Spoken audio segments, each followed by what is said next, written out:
Eu tenho um exemplo clássico que ele ilustra muito isso. Um dia eu entro no escritório de casa. Entrei para pegar alguma coisa, não estava nem trabalhando, estava de passagem com pressa. Quando entrei, me veio um impulso. Liga para fulano, o pastor amigo. Nós, os homens, não temos mania de ligar para falar nada. Homem é muito racional, objetivo, tipo, tem que ter um motivo, um propósito, tem que ser rápido, tem que ser... Pensei, ligar para quê?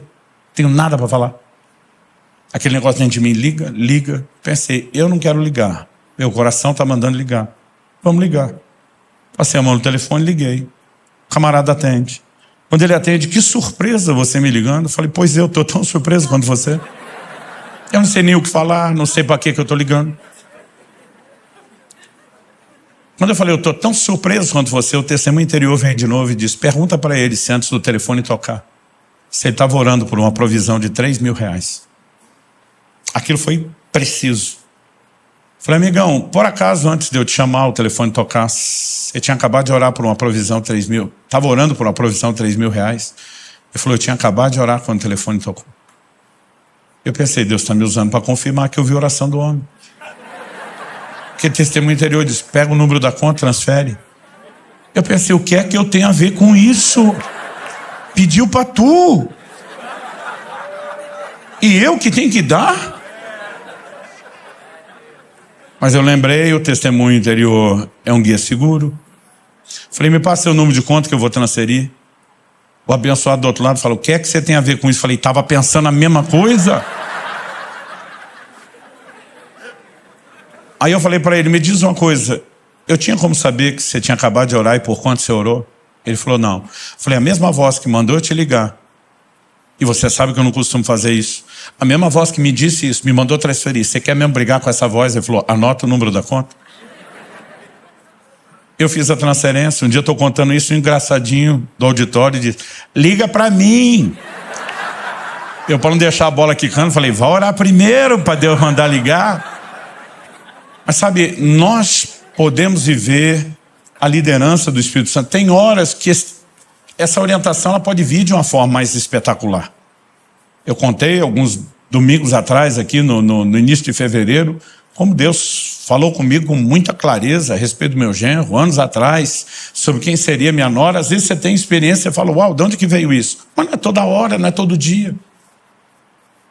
Um dia eu estava dirigindo de Curitiba aqui para São Paulo, na 116, ela ainda não era toda duplicada, e lembro de uma fase que tinha uma serra lá chata demais, a gente, né, além do perigo, ela estava cheia de radar para andar 60 por hora. Estava aquele momento do crepúsculo, entardecer para anoitecer, eu cansado, saí de viagem já cansado, falei para minha esposa, quer saber, eu vou ficar atrás de um caminhão desse, ele sabe onde tem radar. Esses caras são experientes, deu para perceber o jeito que ele dirigia. Quando ele frear, eu freio. Quando ele correr, eu corro. Eu vou ficar atrás dele até essa serra acabar. Eu não estou com pressa nenhuma. E eu vou me conduzir aqui, porque eu estou cansado demais para ficar pensando, para ficar prestando atenção demais. E eu lembro de ter feito comentário. Eu estou atrás do caminhão já há um tempão. Mesmo quando tinha faixa dupla, não passava ele. E eu estou ali, atrás dele. De repente, do nada, vem algo dentro de mim, sai de trás do caminhão. Eu levei um susto. Hã? Aquela coisa dentro de mim, sai de trás do caminhão agora. E era um tom de voz que me parecia ser urgente. Eu simplesmente checo os retrovisores, não tem ninguém, piso no freio, começo a distanciar do caminhão e mudo de faixa. Foi o tempo de eu mudar de faixa. Eu vi sair debaixo do caminhão o corpo de uma pessoa. Um ciclista tinha acabado de ser atropelado, rodado do caminhão e o eixo era alto, não pegou ele. Mas se eu tivesse atrás, era eu que teria pego. E no momento que eu saí, o caminhão freia brusco, então assim, ele voltou muito rápido, a distância que eu tirei encurtou, era possível que eu ainda também tivesse batido na traseira dele, mas antes de eu ultrapassá-lo, deu tempo de ver aquele corpo. E eu fico pensando, e se eu não obedecesse aquele testemunho interior? Muitas vezes nós estamos vivendo tragédia, a gente fica pensando, Deus tem um plano, um propósito. Muitas vezes Deus tem que ter o plano em cima daquilo que nós fizemos de errado para consertar, gente. Não que ele queria isso. Paulo adverte antes do navio que iria levá-lo para Roma, sair de Creta. Ele diz, é melhor ficar nesse lugar. É melhor a gente não ir a lugar nenhum. Vejo que a viagem vai ser danosa, com perda para o navio, para a carga, para nossas vidas. E depois, lá no meio do caminho, Paulo faz o papel da mulher no casamento. A maioria dos maridos sabe quando ouve um conselho, a chance de terminar com a mulher dizendo: eu falei, eu te disse, é enorme. Paulo diz: vocês não deveriam ter partido de Creta para evitar esse dano e a perda. Aquilo tudo podia ser evitado, era só ouvir o testemunho. Agora, quando Paulo lá atrás diz: veja o que a viagem será, ele não está falando que ele via literal. O veja é um antevejo. Uma linguagem que o crente gosta: estou sentindo. Outro dia um falou para mim: pastor, estou sentindo que vai dar ruim. Falei: então não faça. Agora, quando nós começamos a obedecer os testemunhos, nós podemos evitar muito prejuízo. Mas melhor do que isso, à medida que nos exercitamos em fidelidade nos pequenos testemunhos, somos promovidos para experiências maiores. Eu sei que tem um combo de fatores. Por exemplo, alguns não conseguem discernir o testemunho do Espírito Santo no seu espírito. Porque quando você nasce de novo, seu espírito é tratado na Bíblia como um menino recém-nascido, que precisa do leite espiritual para crescer. A gente não tem toda a percepção. Mas à medida que vamos nos desenvolvendo espiritualmente, deveria surgir sensibilidade. Um outro diferencial é o seu próprio envolvimento com a palavra. Hebreus 4:12 diz que a palavra é como uma espada afiada de 2 gumes, que penetra ao ponto de dividir espírito e alma juntas e medulas. E ela é apta para discernir os intentos do coração. Ela, além de trazer à tona o que está dentro de nós, ela separa espírito de alma. Espírito é o lugar onde Deus fala, a alma é o lugar das suas emoções e pensamentos. Quanto mais eu e você nos envolvemos com a palavra, mais nós conseguimos separar o que é a gente do que é Deus falando. Quem está entendendo? O apóstolo Paulo disse: se eu orar em línguas, meu espírito ora. Quando eu e você gastamos tempo orando em línguas, eu aprendi há muito tempo atrás a fazer isso diariamente. Quanto mais eu e você oramos em línguas, mais nós exercitamos o nosso espírito e desenvolvemos uma sensibilidade para perceber o que Deus está falando. Eu sei que é um combo de coisas, não vou limitar uma. Mas à medida que eu e você vamos nos exercitando no testemunho interior, muito do que eu falei está sendo praticado e nós seremos promovidos. E a chave para viver o sobrenatural não é que alguém tenha que botar a mão na sua cabeça e a unção tenha que vir como um raio sobre a sua cabeça. Mas o que eu e você precisamos é de sensibilidade à direção dele. E à medida que correspondemos, ele vai fazendo as coisas, ele vai nos guiando, ele vai nos conduzindo. Quem está entendendo? Eu gostaria que a gente ficasse em pé para parecer que está acabando. E a gente pudesse ter um tempo de oração. Porque acredito que mais importante do que apenas a gente considerar algumas verdades é que a gente se exponha não só ao que Deus está falando, mas aquilo que Ele está fazendo.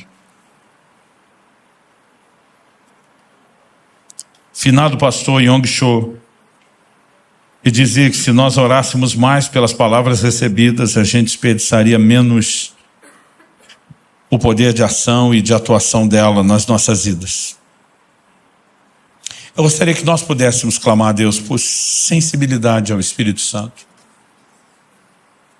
Isso não significa que ele tenha que falar de forma mais forte ou barulhenta. Às vezes é só você sintonizar. A maioria de nós hoje já não usa o rádio como antigamente. É interessante que às vezes você pode ter o emissor, a estação de rádio, mandando um sinal perfeito, forte, intenso. Mas se o receptor, que é o aparelho de rádio, não sintonizar direito, você pode ficar com a frequência ruim, chiados, com dificuldade de entender. Mas quando você vai ajustando a frequência, o receptor se ajusta ao emissor das ondas de rádio, a comunicação fica perfeita. Eu acredito quando falamos de Deus, a estação emissora está mandando sinal o tempo todo. Mas às vezes eu e você estamos fora de sintonia. E nós precisamos entender por que tempo com Deus é necessário. Não é um protocolo religioso. É uma capacidade que vamos desenvolvendo à medida que nos entregamos, de criar percepção, sensibilidade ao Espírito Santo. Atos 13 fala de um grupo de líderes da igreja de Antioquia, jejuando e adorando, ministrando ao Senhor. Essas práticas espirituais, elas vão nos levando a um lugar de conexão, onde fica mais fácil perceber o Espírito de Deus se movendo e falando. E você podemos viver histórias extraordinárias. Quando era garoto, eu via principalmente os pentecostais testemunhando. Digo os pentecostais porque tinham as experiências que eu não tinha. Mas eles tinham um estilo de comunicação diferente onde eu cresci. porque tudo era com muita empolgação, com muita eloquência, com muito fervor. E às vezes eu ficava ouvindo essa história dos caras e me dava um misto de alegria com tristeza. Alegria por ele, que eu pensava, que bom que ele experimentou isso. E eu não duvidava não. Mas me dava um misto de tristeza, porque eu pensava, nunca vai acontecer comigo. Esse negócio está fora da curva, está fora do alcance. Mas eu lembro do dia que eu entendi que o limite não está em Deus, o limite está em nós. E nós podemos vencer. E quando eu comecei a ter experiência com Deus, eu comecei a ver pessoas me tratar da mesma forma que eu me tratava os outros. Eu lembro de um médico que me atendia nos primeiros anos do meu ministério pastoral. Ele testemunhou muitas das curas que eu experimentei em diagnósticos que ele fez.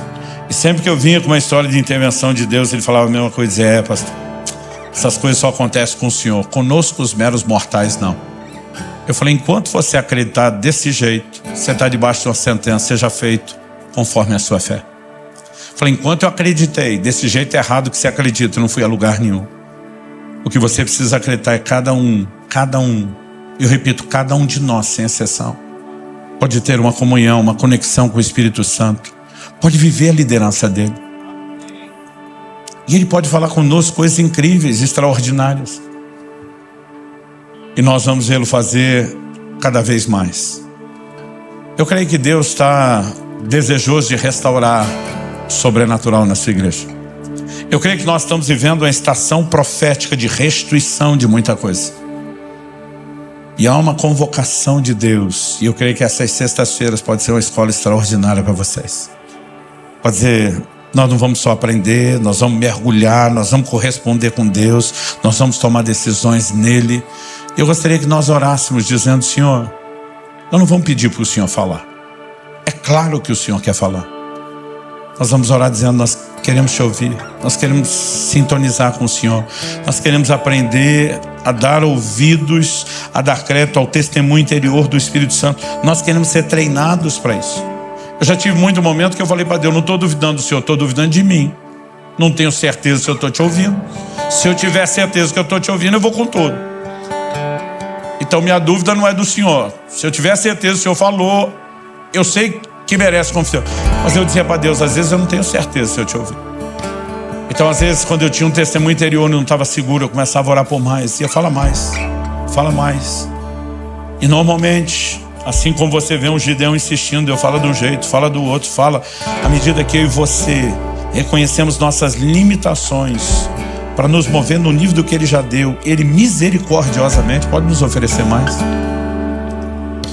O problema é que muitas vezes a gente não ora por isso, a gente senta e espera de forma passiva, vamos ver o que acontece. E a gente pode provocar isso por meio da oração.